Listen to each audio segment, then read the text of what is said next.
मेरी तपस्या के फलस्वरूप भोलेनाथ ने अपना प्रतीक चिन्ह शिवलिंग मुझे दिया था और मैं उसे लेकर लंका में स्थापित करने ला ही रहा था कि क्या हुआ? कहां है वो प्रतीक? मैं तो अपने भाग्य को ही दोष दूंगा। मुझसे बड़ी भूल हो गई नानाश्री, मुझसे बड़ी भूल हो गई। मैंने उस प्रतीक को एक गोप को सौंप दिया और उस गोप ने वही किया जो भगवान शिव शंकर ने न करने को कहा था। मैं समझा नहीं वत्स। नानाश्री, भगवान शिव का कहना था कि किसी भी दशा में उनके प्रतीक को भूमि न छूने देना, परंतु उस गोप ने उसे भूमि पर ही रख दिया और भगवान शिव शंकर का वो प्रतीक भूमि पर ही स्थित हो गया। मैंने बहुत प्रयास किया नानाश्री उसे उठाने का, परंतु उठा नहीं सका। नानाश्री, अब आप ही को विधि बताइए ताकि भगवान भोलेनाथ का वो प्रतीक लंका में लाकर पुनः स्थापित कर सकूं। ये तो गुरु शुक्राचार्य ही बता सकते हैं वत्स। मैं उनका आवाहन करता हूं।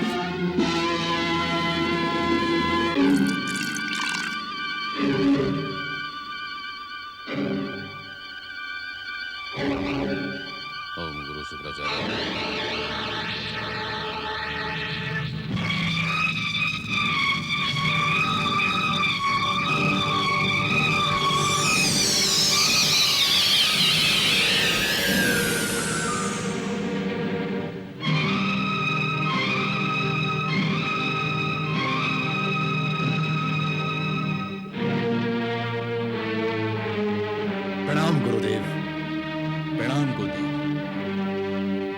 कल्याणमस्तु, कल्याणमस्तु।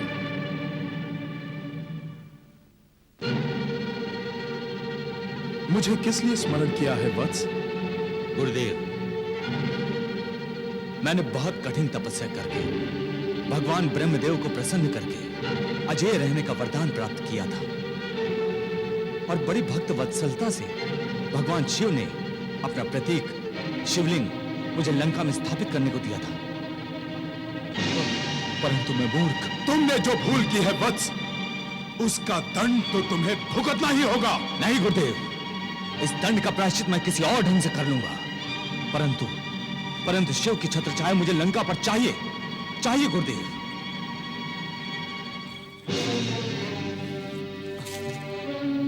गुरुदेव, किंतु त्रिलोकपति बनने का स्वप्न केवल आप ही पूरा कर सकते हैं, केवल आप ही पूरा कर सकते हैं गुरुदेव।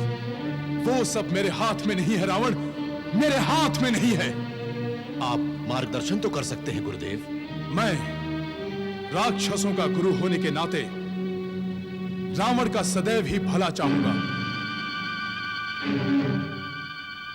सुमाली, इसने भगवान शिव का कहा न मानकर उनके प्रतीक शिवलिंग का उचित आदर नहीं किया, किंतु भगवान शिव आशुतोष हैं, बड़े कृपा निधान है वो। उन्हें प्रसन्न करने के लिए यदि तुम लंका में उनका मंदिर बनाकर प्रतिदिन पूर्ण श्रद्धा से पंचाक्षर मंत्र ओम नमः शिवाय का जाप करो और उसी का यज्ञ करो, तो वो तुम्हारी मनोकामना अवश्य पूरी करेंगे।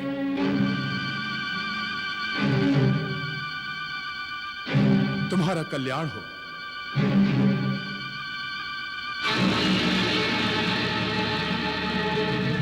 तुम्हारा कल्याण हो।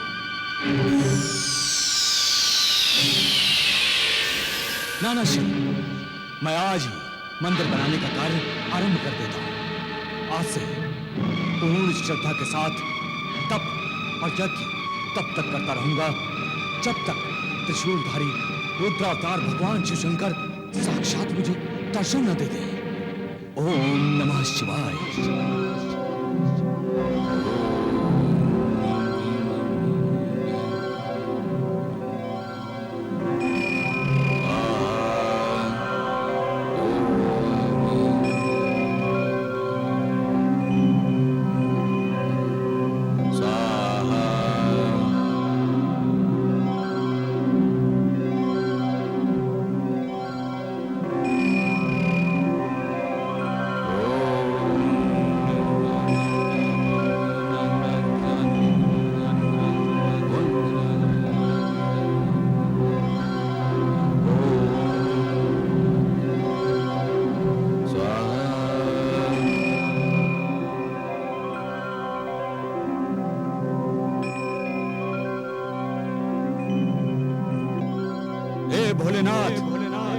मेरे तप और यज्ञ में कोई कमी रह गई है जो आप मुझे साक्षात दर्शन नहीं दे रहे?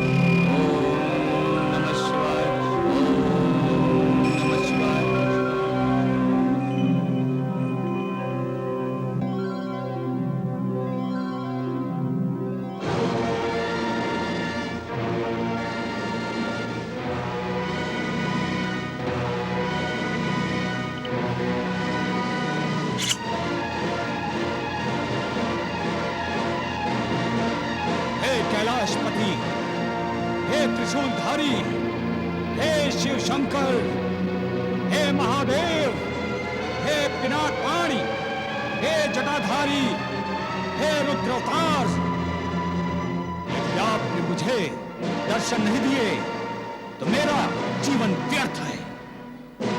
मैं आज इसी क्षण अपना सिर आपको अर्पण करता हूं।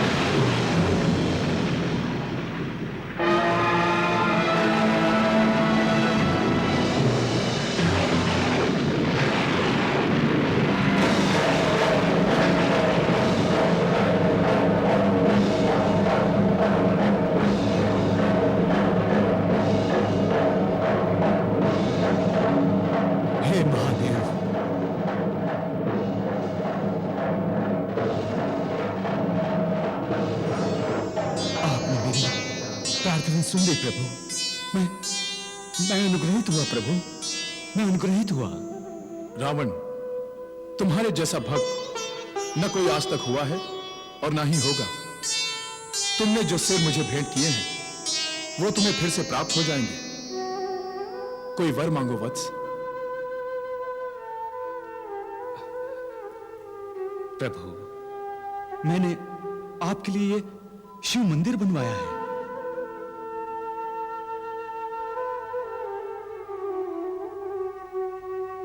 मेरी प्रार्थना है कि आप मेरे पूजा गृह में सर्वदा स्थित रहें। जब भी मैं चाहूं मैं आपके साक्षात दर्शन कर सकूं प्रभु।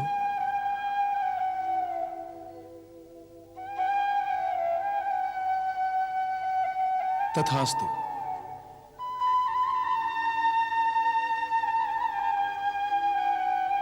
मैं तुम्हारी भक्ति से प्रसन्न हुआ हूं रावण। मैं तुम्हें ये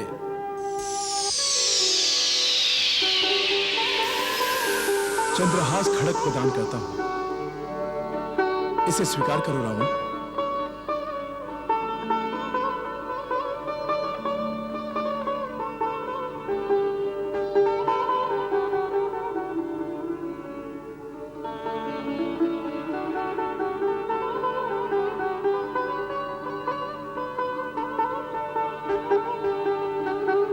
ध्यान रहे, जब तक यह खड़ग तुम्हारे पास रहेगा तुम्हारे प्राणों को कोई भी संकट नहीं रहेगा। यदि तुमने इस खड़ग का तिरस्कार किया तो तुम भी अन्य जीवात्माओं की तरह काल के वश में होगे। मैं अनुग्रहित हुआ प्रभु, मैं अनुग्रहित हुआ। तुम्हारा कल्याण हो वत्स। नारायण नारायण। भगवान, आप दुष्टों, दुराचारियों, अन्यायियों को इतना बल क्यों प्रदान करते हैं? जानते हैं आप, दशानन रावण और उसके महाबलवान भाई कुंभकर्ण ने लोकपाल सहित देवताओं को पराजित कर दिया है। आज वो दोनों पृथ्वी लोकवासियों में सर्वाधिक शक्तिशाली हो गए हैं। देवऋषि, वो दोनों विधाता ब्रह्मदेव के प्रपौत्र हैं, इसीलिए हम त्रिदेवों की उन पर विशेष कृपा रहती है। प्रभु, वो आपकी कृपा के योग्य नहीं है। उन दोनों में अभी तक आसुरी प्रवृत्तियां प्रधान हैं और आप त्रिदेव उन्हें वरदान पर वरदान देते जा रहे हैं। आसुरी प्रवृत्तियां दैवी प्रवृत्तियों का रूप ले सकती हैं देवर्षि। मुझे तो यह असंभव लगता है भगवान। यदि उन दोनों ने वरदान का सदुपयोग करते हुए सृष्टि के कल्याण का कार्य न किया तो वो दोनों कठोर दंड के भागी हो जाएंगे। नारायण नारायण। रावण और कुंभकर्ण द्वारा सृष्टि का कल्याण। नानाश्री, वो योद्धा ही क्या जिसकी विजय यात्रा पूर्ण हो जाए। अब मैं फिर से दशों दिशाओं पर आक्रमण करूंगा और फिर से दशों दिशाओं पर विजय प्राप्त करूंगा, ताकि समस्त संसार को यह बता सकूं कि लंकापति दशानन रावण अजय है, उसे कोई परास्त नहीं कर सकता। वत्स रावण, सुना है किष्किंधा नगरी का राजा वानराज बाली बहुत बलवान है। यदि तुम उस पर विजय प्राप्त कर लो तो पृथ्वी पर तुमसे बलवान कोई नहीं कहा जाएगा।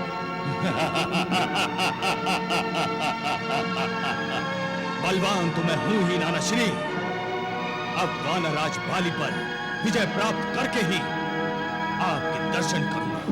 मुझे आशीर्वाद दीजिए नानाश्री। विजयी भाव।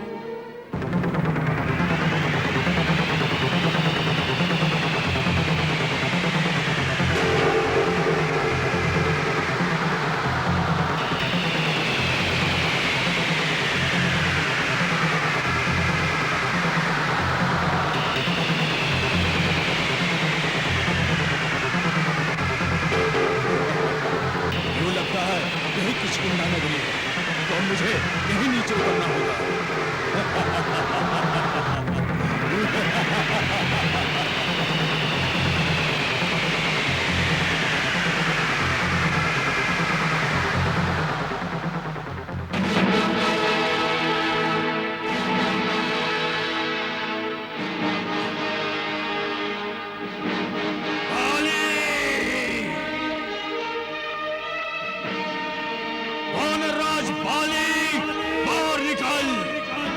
दशानन रावण तुम्हारे सम्मुख खड़ा है, युद्धम देहि।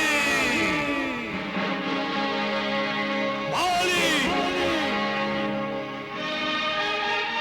बाली, किष्किंधा नरेश, बाली।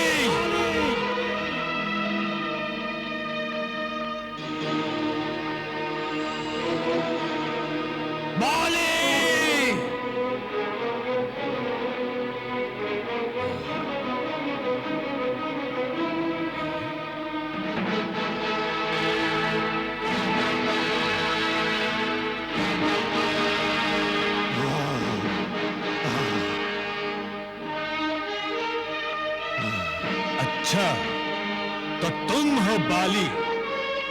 मैं किष्किंधा नगरी का सेनापति हूँ। तो बाली ने तुम्हें क्यों भेजा है? क्या वो स्वयं मेरे सम्मुख आने से भयभीत हो गया है? अपनी जीवा को लगाम दो आगंतुक। तुम हमारे स्वामी को नहीं जानते। आगंतुक, सर्वप्रथम तुम अपना परिचय दो। मेरा परिचय, मैं हूँ त्रिलोक विजेता दशानन रावण। सुना है वानर नरेश बाली बहुत बड़े योद्धा हैं। मैं उनसे युद्ध करने आया हूँ। युद्ध। महाराज बाली के साथ युद्ध करने की तुम्हारी इच्छा की पूर्ति अभी हम किए देते हैं। आक्रमण!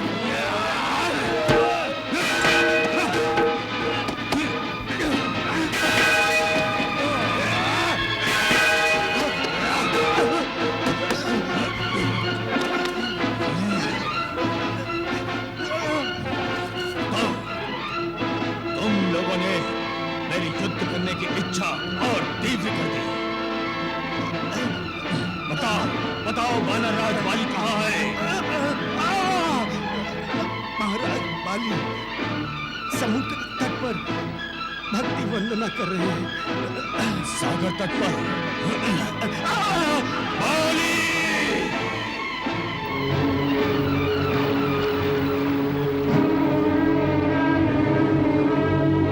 वानरराज बाली!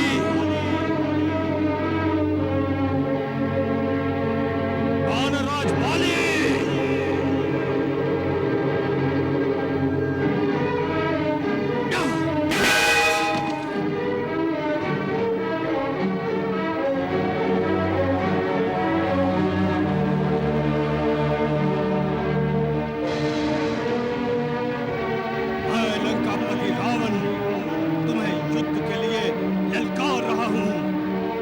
बड़े मूर्ख और अज्ञानी हो तुम। तुम्हारे माता पिता ने इतनी शिक्षा भी नहीं दी तुम्हें कि ध्यान, शयन और भोजन के समय किसी को विचलित नहीं करते।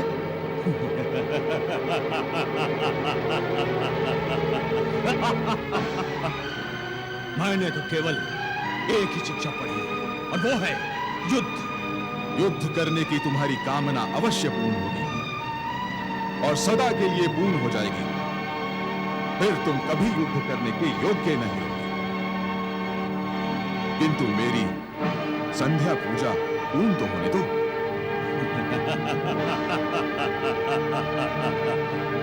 तुम मुझसे युद्ध नहीं कर सकते। मैं समझ चुका हूं कि तुम मुझसे युद्ध नहीं कर सकते। तुम मुझसे भयभीत होकर पूजा अर्चना का बहाना बना रहे हो। यदि है हिम्मत तो मुझसे युद्ध कर, युद्ध। मैं दशानन रावण तुम्हें युद्ध के लिए ललकार रहा हूं। बाली, युद्ध करो, युद्धम देहि। बलहीन, साहसहीन, तुम जानती हो कि यदि तुम मुझसे युद्ध करोगे तो तुम्हारा अस्तित्व ही समाप्त हो जाएगा। इसलिए तुम मुझसे भयभीत हो रहे हो। यदि है साहस तो उठ जाओ, उठ जाओ।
इसी प्रकार बंदी बनकर कब तक मेरे साथ घूमता रहे, जब तक मैं संध्या परिक्रमा पूर्ण नहीं कर लेता। क्यों रावण, बहुत घमंड था ना तुझे अपनी शक्ति पर?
युद्ध करोगे?